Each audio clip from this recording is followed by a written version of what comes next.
That's what I'm saying, bro. Bro's whole shit was. That's why I did. Hey, bro, that shit crazy to me. Bro really said that wasn't my target, bro. I'm sorry, I killed the wrong person. Okay, like what the fuck do you expect us to say to that? Like, you expect us to be, oh shit, he killed the wrong person. Set him free. He's good. Set him free, bro. He didn't mean to kill him. Like, what's my SatAttack squad? It's your boy SatAttack. When y'all sit tired, man. Your boy been gone for like a couple weeks on these crime reactions. We're back with Coffee House Crime, Malaysia. I'm sorry for mispronouncing your name. Most chilling murder, the case of Canny. Okay, bro. Gotta be having. I don't want to disrespect no one with their names and shit. So alright. Every outing we take carries a small element of risk, but when Canny Ong returned to her home country to support a family illness, she had no idea that a simple dinner at a shopping mall would end in her being at the mercy of a violent and depraved killer. The events that followed shook the nation of Malaysia to its very core. Oh, Malaysia. Why the fuck did I think that's someone's name? Why did I think that was someone's name? Okay, I'm sorry. Malaysia. That's not someone's name. That's... And outraged the public so much that it sparked pivotal changes to its laws. But what precisely happened to Canny Ong? What evil found her at a shopping mall? And what happened next?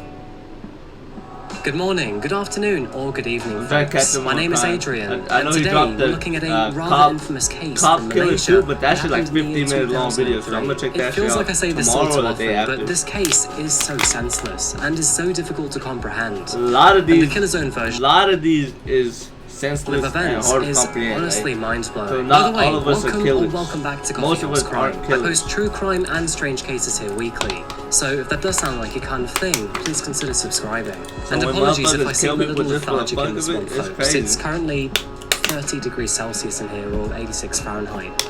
Honestly, I am so warm. Before we begin today, I just wanted to take one moment to talk about damn near our 2 o'clock in the morning. And that is AG1. Now, I was using AG1 and the weather is is 72 degrees outside.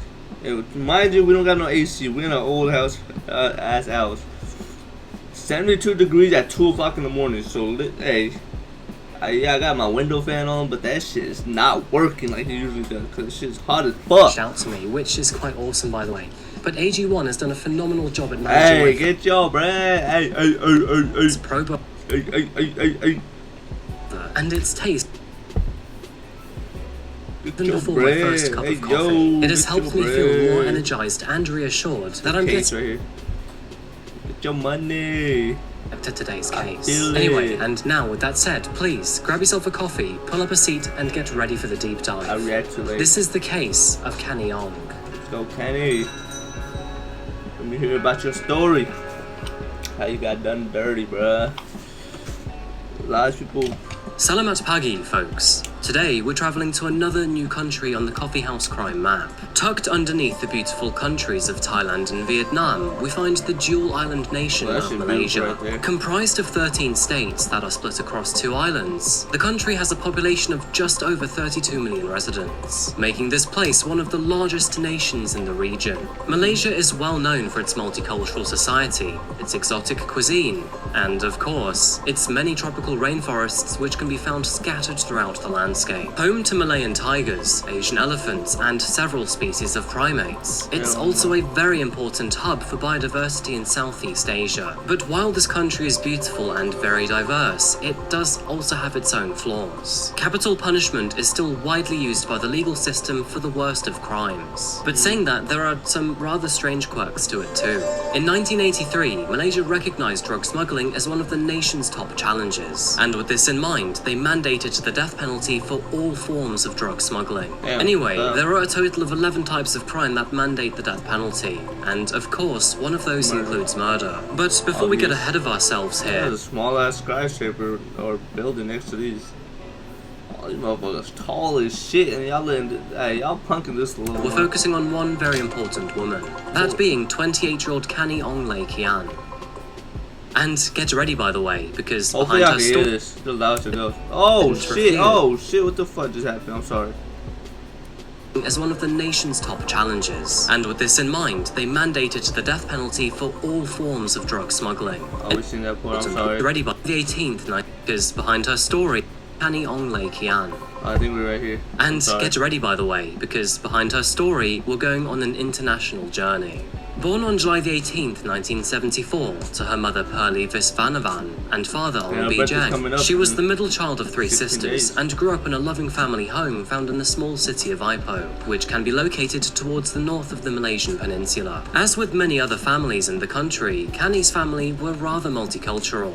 Her mother was of Chinese Indian descent, where her father was from Singapore. While growing up, she would prove herself to be an intelligent and hardworking student, achieving high grades throughout her education. She was popular, had many friends, and was an ambitious young woman. She also had dreams of studying abroad, which eventually she would certainly achieve. Studying in the tropical paradise of Hawaii, she earned herself a degree in economics. This decision was positively supported by her many friends and family, and after graduating in the 90s, she traveled even further afield to find work in the bustling city of Los Angeles. Now, our adventurous, brave, and successful young woman would eventually find work at a marketing company, which evidently helped her make a decent living in the city. And it's here, in this moment of her life, that she found her future husband, Brandon Ong. Brandon's parents were both Chinese-born, but had moved to LA from Singapore around 20 years earlier, meaning that he'd spent most of his life as an American citizen. Now, this suited the pair perfectly, as, moving through her young adult years, Canny found that she had no intention of moving back to Malaysia. The pair were quick to hit it off, eventually marrying in 2001, before moving to San Diego to settle in their new married life. And although they didn't have children just quite yet, they would become very proud cat parents instead. Of course, I have no idea what that feels like. Everything seemed I never had a cat, never will have a cat. I'm more of a dog person. to be going rather well for Canny and Brandon. They were just beginning their happy and new journey in life together. However, for Canny, this was sadly all about to change, as in early 2003, her father, who still lived in Malaysia, was unfortunately diagnosed with kidney cancer. Damn. The diagnosis left Canny And and she her went back to take care of him. Damn, that's crazy. family in despair, but she was determined to help them the best way she could.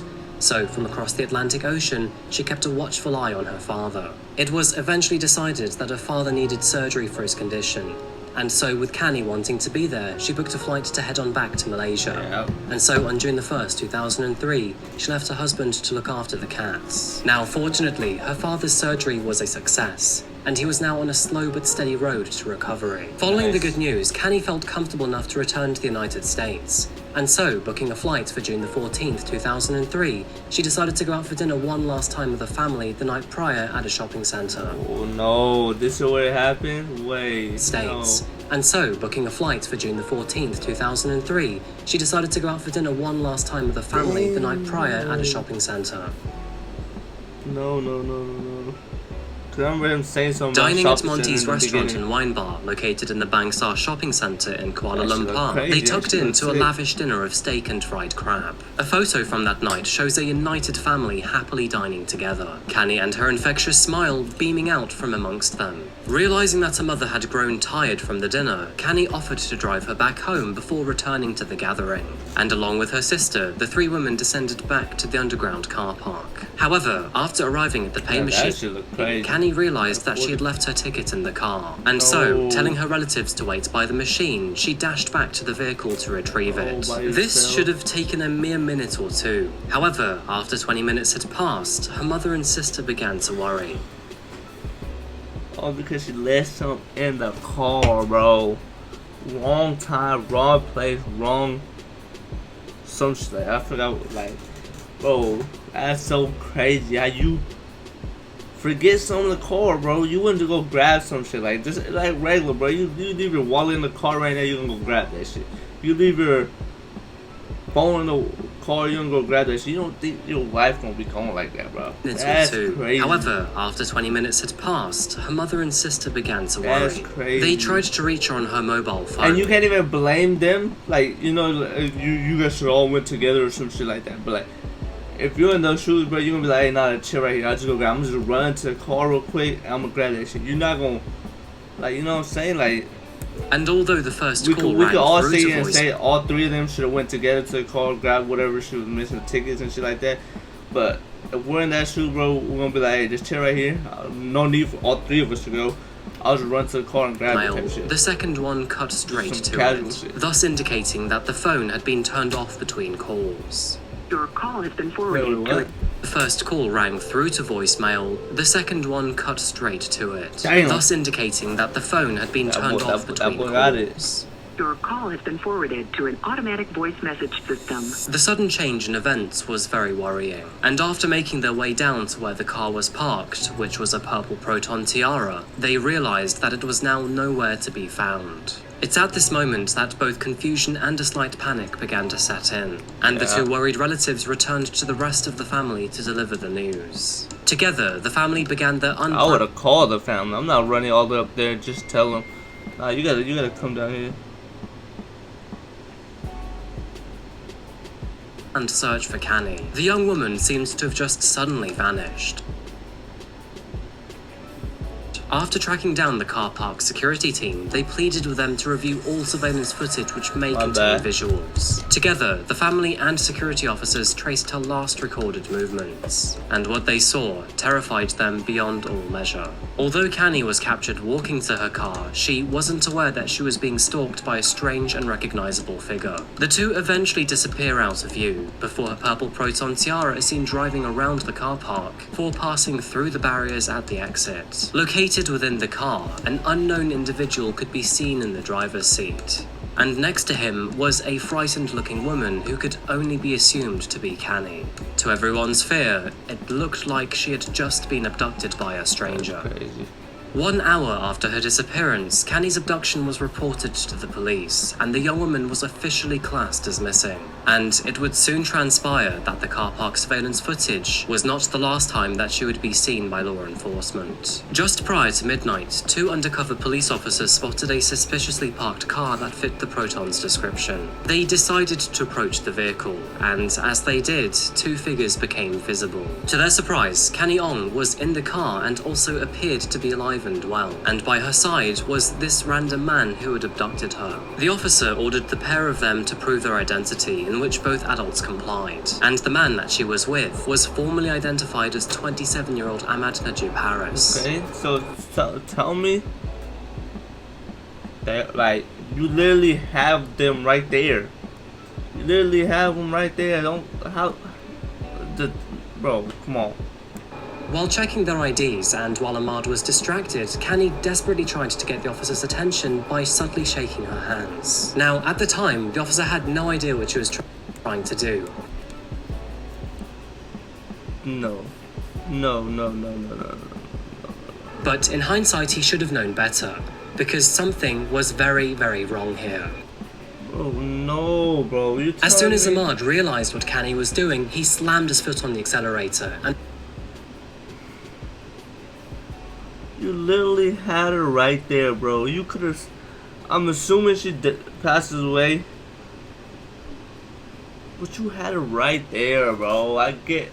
The 2 of them disappeared into the night, leaving the officer with both of their IDs in his hand. Thinking fast, Hey, that dude got a gun or something? I would have just jumped out the car. He probably do, but like you know when the cop like pulls up to the side of the window or something like that. He's asking for your ID. I'm just jumping out there because she's like, you know what I'm saying? Then for sure, you know what I'm saying? Like, he's not gonna pull out a gun and shoot you while you're jumping out type shit. Or I'm assuming he wouldn't. But at that point, the cop would know. Hey, there's some shit going on. the officer pulled out his gun and fired at the vehicle's tires. Of course, I don't know the full one of them details of the in process. situation, so don't get on me. But sadly, this was not enough to stop it, and Canny Ong slipped into the night. Bro, you literally had them fucking pulled over. Another report of the pair in the was suspicious car. In her car that they've been live, bro. just what's 1 hour going later, on? when a woman and her brother were approached by a stranger asking for a car jack. Peering over at the car, just 20 feet away, she noticed a worried-looking woman sitting in the front seat. Canny was, once again, frantically gesturing for help with her hands. All in the meanwhile, Ahmad was busy changing the front tire. By instinct, the woman felt that something was terribly wrong. She decided to take the number plate of the purple car and then eventually pass it on to the police. Predictably, Ahmad was in no mood to hang around, and after realizing it was going to take too long, he gave up on the tire, got back in the car, and then fled again with Canny. And after the woman reported this encounter Wait, this to the dude that's kidnapping? police, this sighting would be the last time that anyone saw Canny Ong alive. Days passed I don't know without if I any sign failed of Canny. her, bro. Everyone knew that this was... Bro, there's 2 opportunities to save her type shit, bro. One by the cop, some in that situation, someone is like, bro, come on, bro. Come on, man. Wasn't good news, and her grief-stricken family had the awful duty of telling her husband, Brandon, the man himself desperately waiting for an update thousands of miles away. The tension left behind in her silence raged on for a short while. Like However, fucking packed ass, like congested ass town. on day 3, a shocking and gruesome discovery was uncovered.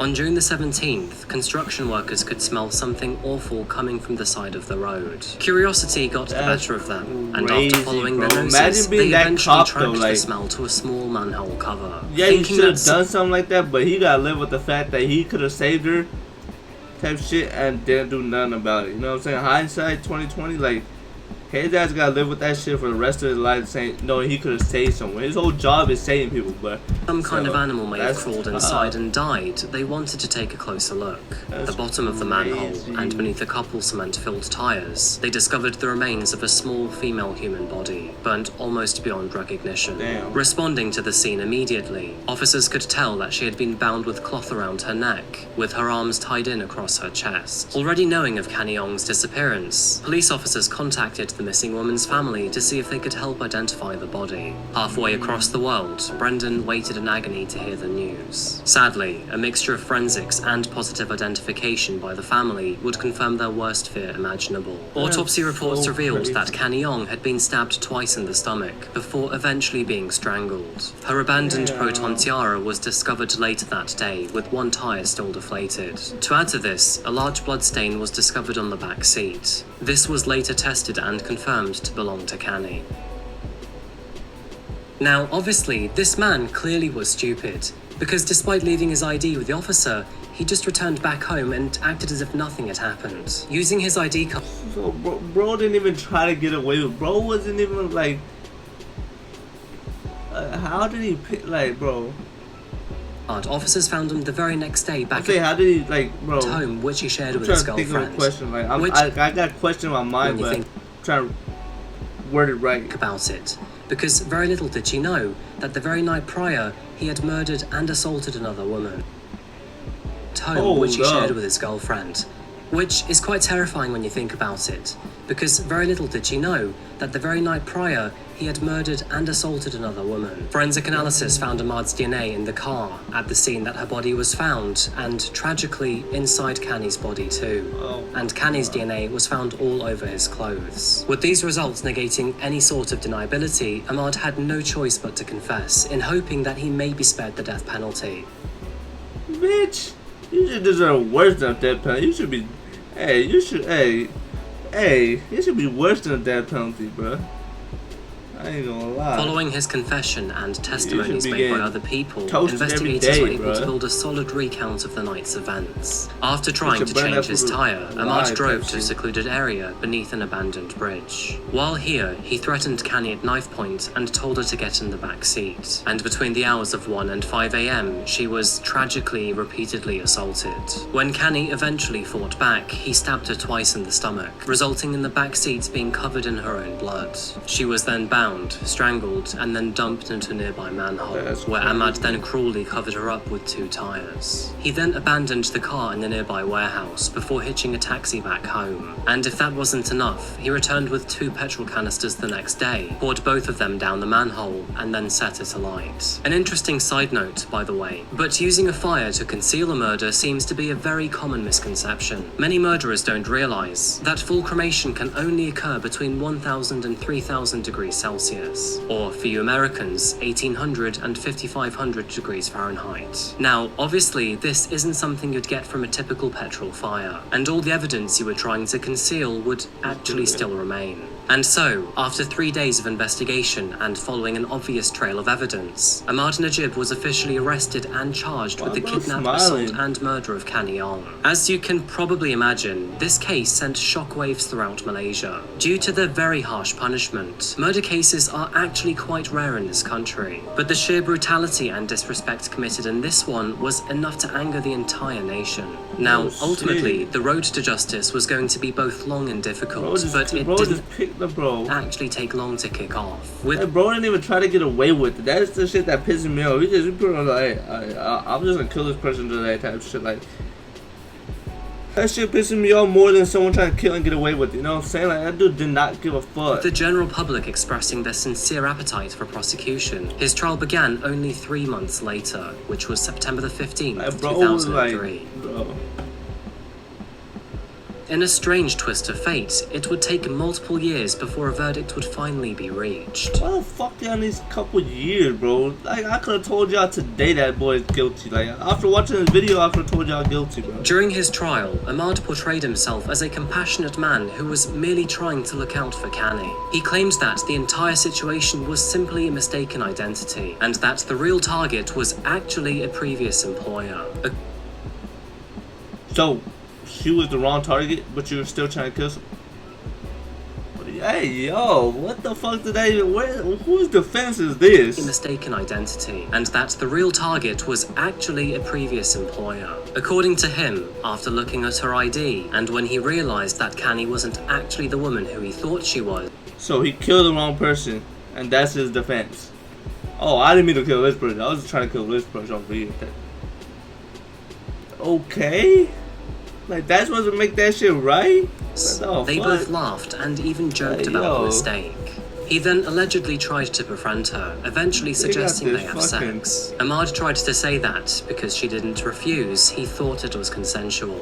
He would also claim that he was forced to stab her through self-defense, and that he had even tried to help her by then asking her not to move. He then apparently offered to take her to the hospital, but then changed his mind because he didn't have the money to pay for treatment. Bro, this defense is so ass. Bro said he killed the wrong person. One. When it became obvious that she was going to die, he tried to take care of her type shit. He stabbed her in self-defense, bro. Bro. She don't got no weapon, my boy. Just if you didn't have to stab her, like she don't got. I doubt she got a weapon on her. I doubt she got a weapon. He then offered her to you have could literally before just strangling knocked her ass and out then dumping her body. Now, obviously, his story was a terrible and he's fabrication. gonna take her to the hospital, but he didn't have enough money. Bro, just take her to the hospital, bro. Fuck the money. Drop her off at the front and just dip. There was no sort of really compassion. care about her. Like, just drop her off. They'll take care of it and just take off. Like, or consent whatsoever. I'm pretty sure the family will pay for all that shit. The evidence available unequivocally confirmed his violent actions. Bro, did he look remorseful? Bro, smiling. During his trial, it was revealed that this wasn't his first time either, and Ahmad had actually assaulted 4 other women on 4 separate occasions. Unfortunately though, due to the shame and stigma behind his actions, all 4 decided not to testify against him, as they would have to be publicly named. As with most so he didn't kill the other 4. But still. Cases involving homicide, Ahmad had to be professionally evaluated by psychologists to see if he was sane and could be held accountable for his actions. And given the penalty is much more severe in a country like Malaysia, an additional sense of criticality had to be put on this evaluation. However, despite this, Ahmad was still found to be completely sound of mind, and was therefore accountable for all of his actions. Despite all of the evidence stacked against him and his own written confession, Ahmad would still plead not guilty to the murder and assault of Canny Ong, and whether they liked it or not, his defense lawyers would aggressively rally behind their client. His defense team pulled any reason or excuse they could think of to try to reduce, excuse, or even justify Ahmad's actions. And if I could tell you every dumb excuse they came up with, I think this video would probably go on for hours. Now, one of the most ridiculous of these their whole trial stupid shit was, I killed the wrong person. Arguments included blaming Canny's actions and motives. The defense questioned why she had not taken the multiple opportunities she had to run away from Ahmad when she seemed to have plenty of opportunity to do so. 2 of those most pertinent questions were, why didn't she try to leave the car when officers asked them for ID? And that's what I said, but hey, no, we're not in that situation, bro. Not in that situation. Questions were, why didn't she try to leave the car when officers asked them for ID? And why did she not take the opportunity to run away while Ahmad was busy trying to change a tire? They argued that this wasn't because Canny had been abducted, but rather that she was somewhat compliant with Ahmad, and that she had even consented to the arrangement and actions that occurred that night. The defense would further insult this case by suggesting that the cloth around her neck was part of some sort of sexual fantasy gone wrong, and that Sure, bro. Sure. We'll play along, brother. that perhaps her death could have been accidental as a result. However, this theory was very three quickly times in the fucking belly. What? What is accident in there, bro? brushed away. It became evident that the cloth had been tied extremely tightly around her neck.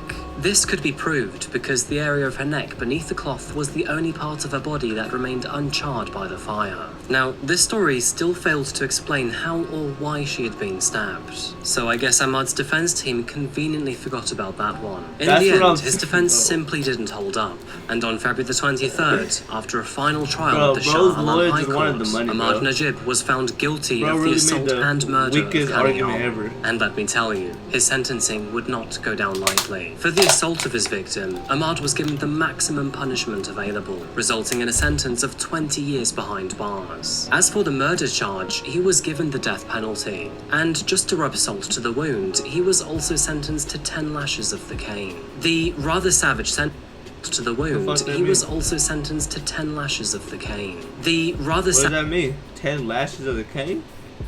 You're getting whooped? savage sentence came as a relief for Canny's friends and family. A terribly brutal killer had been brought to justice with a terribly brutal sentence. And Love it. although nothing could bring Canny back, in their minds, justice had been served in the closest way possible. Love it. Although Ahmad initially told reporters that he accepted the verdict, he would later change his mind in 2007, and again in 2009 when he appealed his own conviction. Unsurprisingly, both of these appeals were ultimately denied. No I shit. find it woeful that, of all people, a murderer who selfishly took the life of another human would actually feel scared and entitled enough to try and get their own back.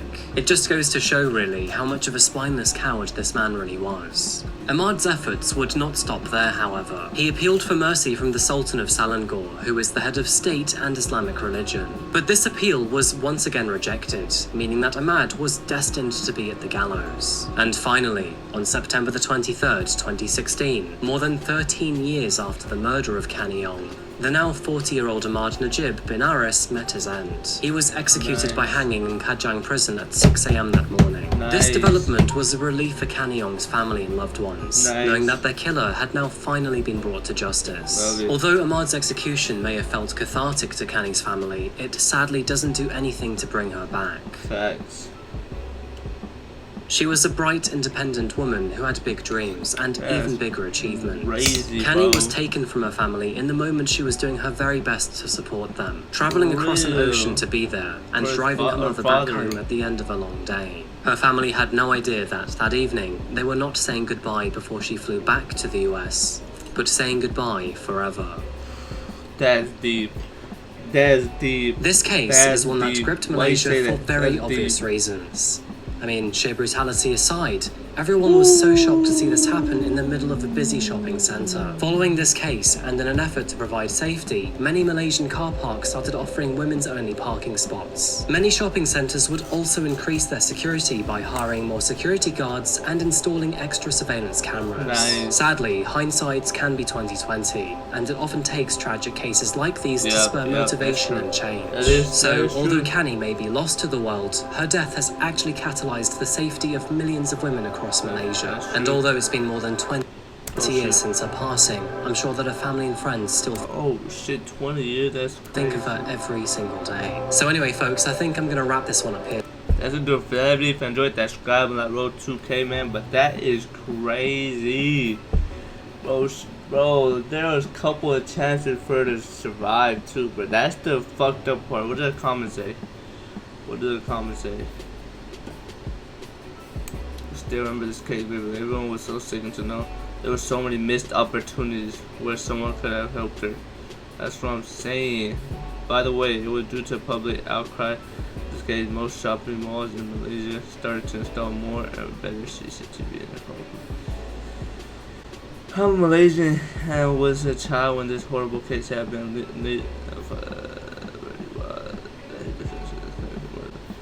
That's what I'm saying, bro. Bro's whole shit was. That's why I didn't do that. Hey, bro, that shit crazy to me. Bro really said that wasn't my target, bro. I'm sorry, I killed the wrong person. Okay, like what the fuck do you expect us to say to that? Like you expect us to be like, oh shit, he killed the wrong person. Set him free. He's good. Set him free, bro. He didn't mean to kill him. Like the fuck? We out, man. Road 2K.